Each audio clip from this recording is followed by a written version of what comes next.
Hello and welcome to the November 8th edition of the TimeformUS Forecast.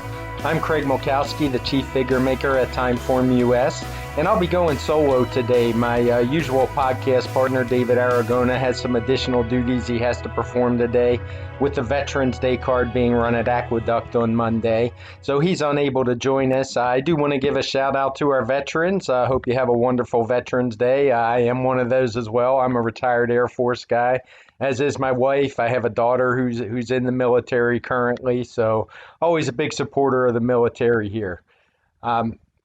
We're going to start out this week. It is a little bit of a slower week after the huge Breeders' Cup week, obviously, last week, but there is still some decent stakes races around the country. I'm going to start at Aqueduct, talk about a couple of the stakes races they're running there, and then I'm going to hit some races at a few other tracks. This won't be the usual closer to an hour podcast that you normally get from us. Probably just going to be 30 minutes with just being me and a little bit slower weekend. As I said, I'm going to talk a little Aqueduct, then I'm going to hit a race from Churchill, move on to Gulfstream Park West, talk about one of their races on the Big Sunshine Millions preview day. And then I'll close it out with Del Mar, where racing has shifted to after Santa Anita has closed until just after Christmas. So we'll hit the stakes race. I think it's a Let It Ride Stakes at Del Mar as our last note. As I mentioned, we are going to start at Aqueduct, and I'm going to start with the Pumpkin Pie Stakes. It's a seven furlong race, 3-year-olds and up, fillies and mares, $100,000 purse. And it drew a fairly interesting field of 7. The morning line favorite is number 1, Philanthropic. She is a horse who is shown as having a clear early lead in a race at the TimeformUS Pace Projector. Thinks will not have much pace. It says it will favor horses on or near the early lead. And that should be a real advantage for this favorite because she is a true speed horse, not somebody that's just going to luck into the field, luck into the lead. I mean, my one reservation with her would be the 7 furlong distance. As big a fan as I am, obviously, of the Pace Projector, if I had to choose one distance where sometimes an easy lead and no matter how slow you go, doesn't seem to be as huge an advantage at others as the extended sprint distance of 7 furlongs. That said, I don't really have any knocks on Philanthropic. I think she'll be a solid favorite in here, probably a little bit less than the 2-1. Well, I just have to monitor the tote board. There are a couple other interesting horses in here. What I find interesting, it's a pretty tight group on the TimeformUS speed figures. She doesn't really have a big edge over anybody else in here. In fact, number 4, Honor Way, is a filly who's run a little bit faster in her recent races. The one knock I have on her is she's had pretty good setups in those last 2 since she got claimed away from Linda Rice by Charlton Baker. She's been in 2 races where she sat back and forth in fairly small fields of 5 and 6, following very fast paces. All the fractions are coded in red for both of those races. And she was able to get a good second behind a really good Pause for the Cause, who went on to win a stakes race after that. And then she won her next time out in a starter allowance race really easily. 108, 107 speed figures, they should be able to give the favorite all she wants. So if she's anywhere near that morning line, I do think she's quick enough to be able to keep up. She just may be at a little bit of a pace disadvantage in here. But I think she is one that's a little more interesting. Another horse on the morning line from that race that's going to take some money is 7-2 Pink Sands. That is, David Aragona does make the morning line here. But I got to say, this is one I just don't see as a contender in here. I'm not disagreeing with David. I'm sure that she will take some money.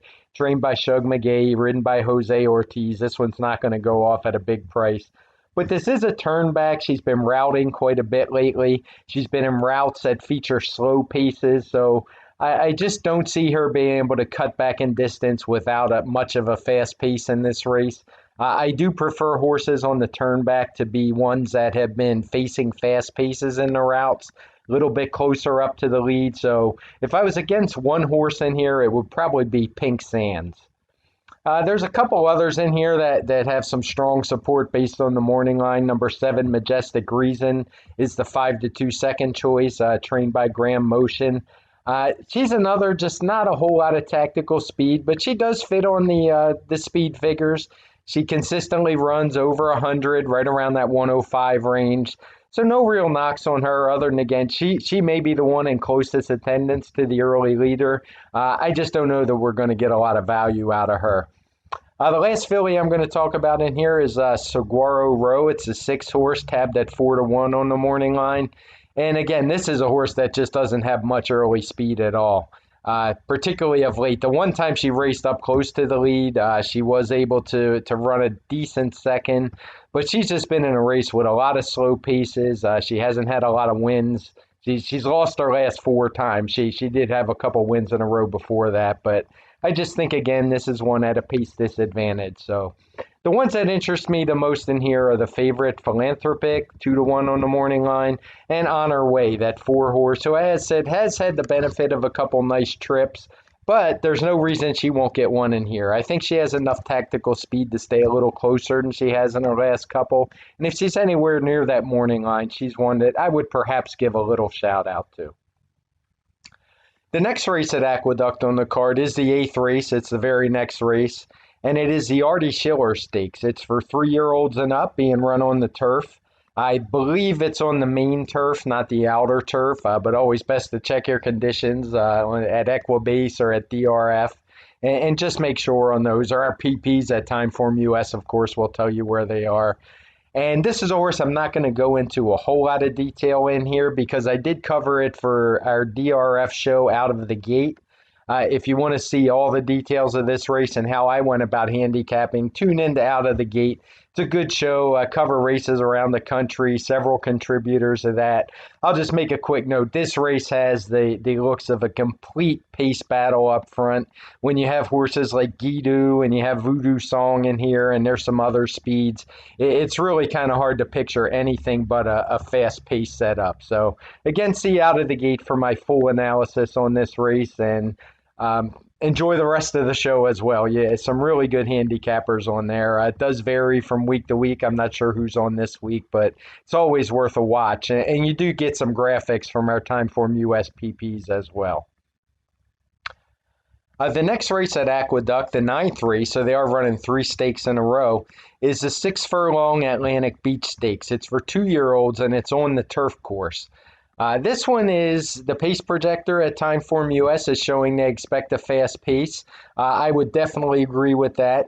You do have to be a little bit leery with the pace projector when it comes with 2-year-olds because you are dealing with a lot of horses who have broken their maiden recently, or maybe a maiden wins all they have in their career, and just a whole lot of the majority of maiden wins seem to come up on or near the pace.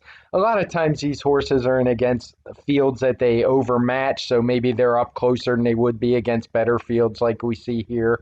So I do expect plenty of speed. I'm not disagreeing with the pace projector in this case. I'm just saying be careful to dismiss too easily horses who may have won on the lead or close to the lead, thinking that they can't drop back, because anytime you have these younger horses, you just don't know. You don't really have a style. We do the best we can at TimeformUS to tell you how they've run so far, but it doesn't mean these horses aren't adaptable, can't change their style. You even see that with older horses from time to time, but particularly with these younger horses, their styles are an ever-changing thing that adjust over time, and usually it'll settle in after 5, 6, 7 races maybe, but you just have to be wary of that. Now, back to that fast pace projector, it would clearly seem to set up one horse in here. It's a pretty wide open race. It drew a full field of 12, 2 more also eligible, so the max field will be 12. Maybe some of those will draw in, but we're going to talk about the ones in the main field right now. The early morning line favorite is the number 5 Freewheeler. Freewheeler is 7-2 on the morning line, which kind of shows you just how wide open this race looks to be. And he is coming off a really good effort in the Belmont Futurity, where he ran second to eventual Breeders' Cup Juvenile Turf Sprint winner 4-wheel drive.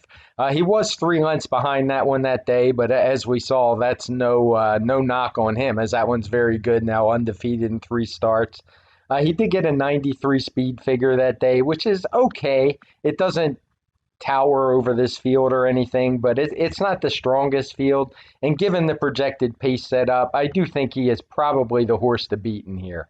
It doesn't mean I want to bet on him, but I don't know that there's a lot of better viable options in here. A couple I was interested in was number 2, Old Chestnut.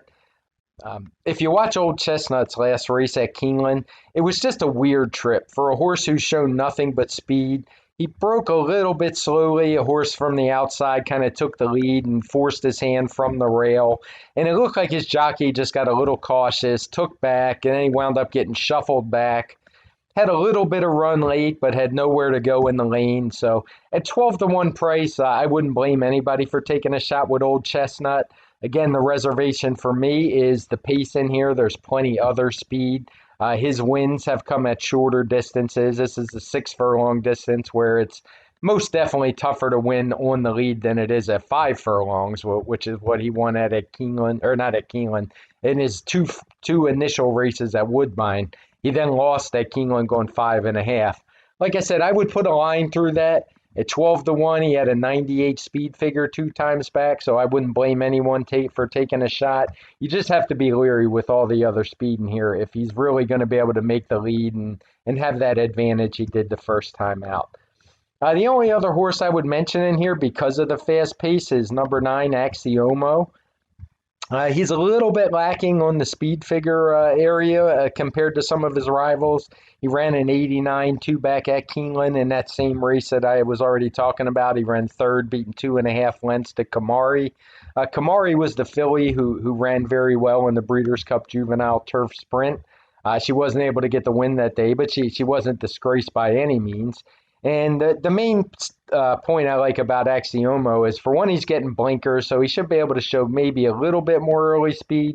He's got the best TimeformUS late pace rating in here. And with that 20-1 morning line, these are horses I do like to take a shot with because they do tend to click at big prices from time to time, especially when we have this fast-paced label. So he's one I will definitely have on any of the horizontal bets that I'm going to use. That does it for Aqueduct for Saturday. So I'm going to move on to Churchill, where we have a 3-year-old turf race. It's the Commonwealth Turf Stakes. It is 1.1 miles. One thing to keep in mind, these 3-year-olds are running out of time to run against their own age group. We've only got a couple months to go. These opportunities are getting fewer and fewer. So you're going to see big fields like we have here. We have a full gate of 14. You have a couple more also eligibles in here as well, should there be any scratches. So regardless, there's almost assuredly going to be a big field in this race. What I found interesting, normally at TimeformUS, we do have an adjustment. The bigger the field, the more likely there is to be a fast pace. But we don't have this this race labeled as one that's going to have a fast pace. It's just moderate. Certainly not one that we say is favoring speed, but that tells me there's not a whole lot of speed horses in this race. There's also a couple of horses taking a shot, first time on turf, moving from dirt. We have, including Nick's Go, who was the runner-up in the Breeders' Cup Juvenile last year as a 2-year-old. And so, I'm not positive. I do think the pace will be solid. I don't think it's going to be a meltdown like the Artie Schiller that I mentioned at Aqueduct, where everything's just pointing that way. But like I said, along with Pirates Punch, he's the 4-horse in here, Nick's Go. They're 2 speedy dirt horses moving the turf. So if they take the turf at all, they're definitely going to be up near the front end. I don't have any big, strong opinions in here. But the one horse I did really want to mention that I will take a shot with because of the 15-1 morning line is the number 8, Tiz Plus. He's trained by Steve Asmussen, ridden by Rafael Santana. I'm almost sure I'm getting that first name wrong, but he's red hot rider now, who's Ricardo Santana, who is just doing very well riding for Steve Asmussen. And what I like here is this horse is moving in from Remington Park. Now, Remington is definitely not quite on a circuit on the level at Churchill, but it's my home track here, and there's some really good high level racing. And the thing that sticks out with Tiz Plus is that he's been racing against older as a 3-year-old, including in a stakes race where he lost to He ran a decent fifth, beating 5 1/4 lengths on Oklahoma Derby Day, and he lost to some really good older horses in Space Mountain and Mr. Misunderstood. He got a 113 TimeformUS speed figure that day. He then moved into an allowance once again against older horses, and he was able to keep that form. He actually ran a 116 winning that allowance race. Now he changes barns, going away from trainer Mendy Wellis to Steve Asmussen. And I just think the horse at anywhere near that 15-1 morning line, even if he's 8 or 10-1, I think this is a horse with a really big shot in here. His speed figures are as good as anyone else, or better in most cases. And I just don't see any real standouts in here. So in the Commonwealth Stakes, like I said, Tiz Plus is a horse I'm going to be taking a really heavy look at. One more, if you're looking for another price horse in here that I like, is Clint Maroon. He's been pretty consistent all year. He was trained by Todd Pletcher early on the year before moving to the barn of Wayne Catalano. He dropped off a little bit, but I do think his last race is a little better than looks. He ran fourth that day, just beating just under 3 lengths. The 3 horses that finished ahead of him were all also entered in this race. But I thought he ran every bit as good as those did. He got a 108 speed figure. He looks to be trending up a little bit in that area. So I am going to look at a couple of prices in here. Again, 8 Tiz Plus at 15-1 and the 3 Clint Maroon at 10-1. The final race that I'm going to take, 2 more to go. The next race that I'm going to take a look at is at Gulfstream Park West. They're running a big card full of stakes races. They're getting ready for their big Sunshine Millions Day.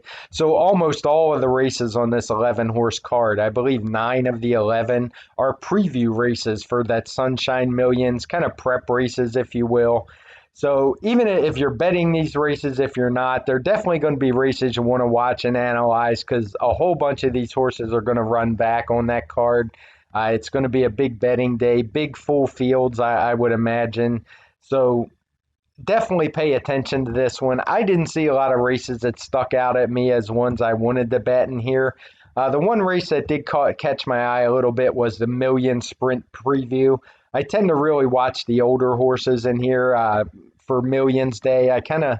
If I'm going to bet, I bet the older horses. The 2-year-olds are kind of a watch for me, wait and see what I like. So the Sprint drew me. I saw that He Hate Me, the 6 horse, is a 9-5 morning line favorite. And I do think he looks like the horse to beat here. It's only a field of 7. There's some kind of overmatched horses in here, if you ask me. So I wouldn't blame anybody that singled He Hate Me in here. The number 4 horse is actually 2-1 Royal Squeeze, 2-1 on the morning line. He ran a 116 last time out, so that's actually a little bit better than He Hate Me's 114, when he was third in the Grade 3 De Francis Dash at Laurel Park. So I wouldn't blame anyone for using him, but I actually think He Hate Me's probably a little better horse. He had a little bit tough trip in that Laurel race. He had run a 123 previously when he was second to Bone Ray's Own in a stake at Saratoga. He had a nice win at Saratoga the time before with a 114. So I do think he is the horse to beat. I wouldn't blame anyone for using Royal Squeeze. If you're going to take a shot with anyone in here, I would probably look to number 2, Jackson. Jackson is a horse who's really improved lately. It's a little bit hidden form. I'd like to say it's kind of muddied up form. 2 back, he ran second with a nice 116 TimeformUS speed figure, but he set a really fast pace that day. All the fractions are coded in red. His opening quarter mile was a huge 154, which at the 7 furlong distance means you're really motoring. He wasn't able to hold off Take Command that day, but he did hang on for second. The reason I said his form is muddied up a little is his last race was at 7.5 furlongs on the turf. He took a bump after the start. It's a 2-turn race, and he was virtually eliminated.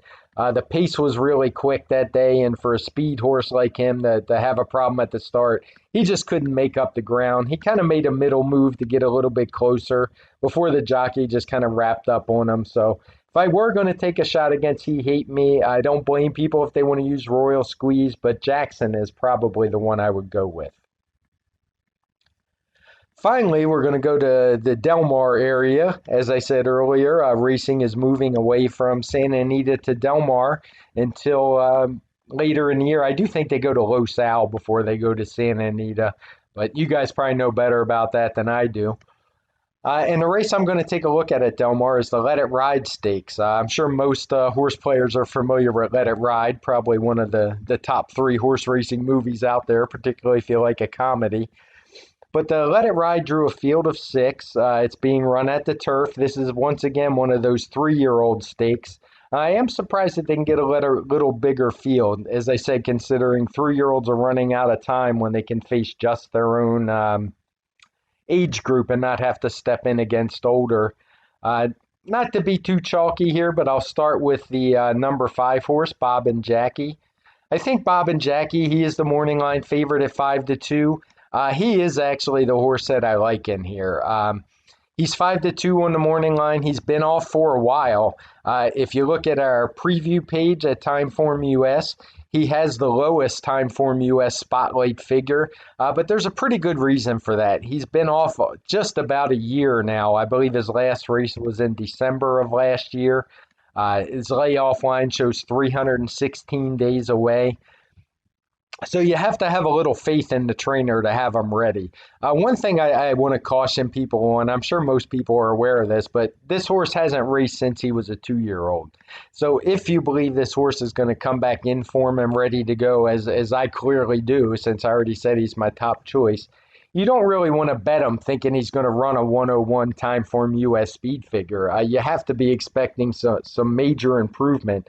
Obviously, he had some kind of issues, but if you have one trainer on turf out in Southern California that can bring a horse back ready to go like this, it's Richard Baltus is probably the guy you want. He is definitely one of the top turf trainers. I'd put him in the top 2, maybe the best one out in Southern California. But this horse, I would expect him to run much better than that 101. He's been working out steadily for a full 2 months now. He's had some fast works when he needs to. I think he's ready to go. I do want to mention the speed figure. A good rule of thumb with TimeformUS speed figures, and it probably translates to Beyer speed figures as well. I don't want to speak out of turn for those that make Beyer speed figures, but I did used to use those pretty extensively. So I would say you can safely usually add a point to even a 1.5 a month if you think the horse is going to come back in good form, matured and ready to go. So that would put Bob and Jackie well over the 110 mark in here. So a deserving favorite if he does happen to show up. There are a couple other horses in here that are probably worth looking at. Dueling is kind of interesting for Jerry Hollendorfer. He's yet to try turf. He's by Violence out of a Seattle Slew mare. You don't see a whole lot of those around anymore. But he had run a nice 104 TimeformUS speed figure last time out on the dirt. And what's most impressive about that is that he did it off of a fairly slow pace that day. You don't often see that on the dirt. So maybe Dueling's interesting if you think he's going to take to the turf pretty well. Ocean Fury, 7-2 on the morning line, has been really consistent. He got claimed by from trainer Keith DeSormo a few races back, about 4 or 5 races back actually, by Doug O'Neill. And he's just been ripped off a string of triple-digit speed figures. He's been super consistent. He stepped up a little bit over his head last time into the Grade 2 Twilight. Wasn't much of a factor that day after being up fairly close to the pace. But he still ran basically the same speed figure that he's been running all along, right in those mid-100s. So on the drop, he's a horse that could threaten for sure. And then we actually have Carnivorous, a horse who was claimed last time out by the hefty price of $80,000.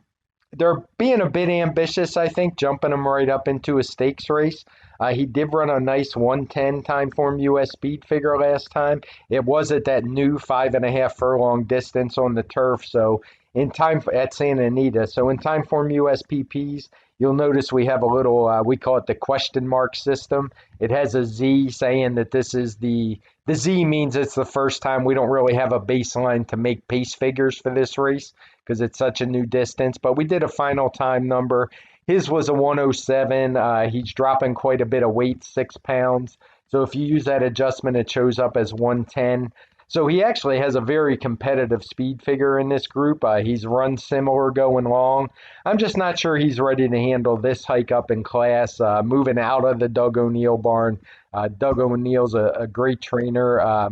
No knock on Steve Knapp, who's solid in his own right, but I'm not sure how much he's going to be able to move this horse up and stretch him out at the same time against better company. So again, from Del Mar, I'm going to side with the favorite in here, Bob and Jackie. Definitely be using him in my horizontals, and maybe use Dueling and Ocean Fury as well in those races. That's going to wrap it up for this week for the TimeformUS Forecast. You can always find me on Twitter. I'm at TimeformUS Figs. You can find these videos on at drf.com, at the DRF YouTube channel. You can find it on iTunes or wherever you get your favorite podcast. It should be available later today. You won't know that when you're listening. I'm actually recording this on Friday, so it should be out Friday afternoon, where you can find all of our podcasts. Again, that does it for this week, and look forward to talking to everyone Tuesday on the TimeformUS Pacecast, where once again I'll be joined by David Aragona.